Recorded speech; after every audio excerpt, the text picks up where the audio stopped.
जागतिक आंतरराष्ट्रीय इंटरनॅशनल योग दिवस संपूर्ण जगामध्ये सर्वांनी योग करून व्यायाम करून साजरा केलेला आहे। त्यापैकी सूर्यनमस्कार फार महत्त्वाचा आहे। सूर्यनमस्काराचे एकूण 12 आसन आहेत आणि त्या 12 आसनांचा एक चक्र तो त्याला आपण सूर्यनमस्कार म्हणतो। त्याच्याने सर्व प्रकारचे फायदे या ठिकाणी नमूद केलेले आहेत। ते आपण पाहूनच त्या अर्थाने सूर्यनमस्कार केला पाहिजे।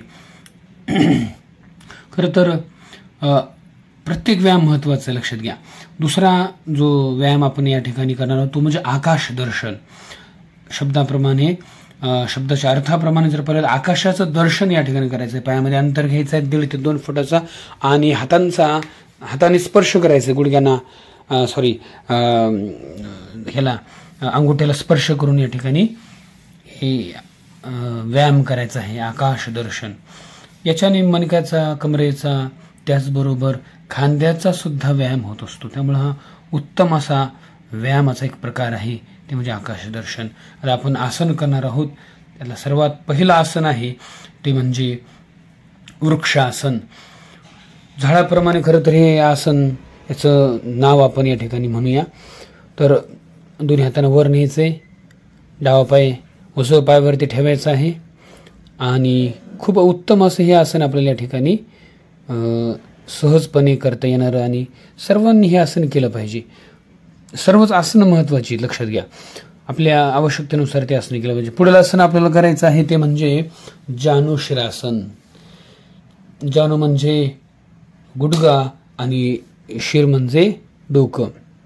आता डोकं लावायचं गुडघ्याला आणि त्या ठिकाणी गुडघे आपले सरळ असले पाहिजेत।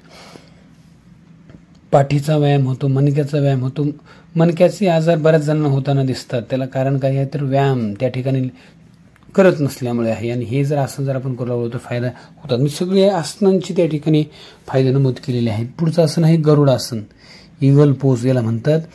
आणि आपलं जे आहे ना ध्यान किंवा कॉन्सन्ट्रेशन या आसनामुळे वाढत असतं, त्यामुळे हे आसन फार महत्त्वाचं आहे।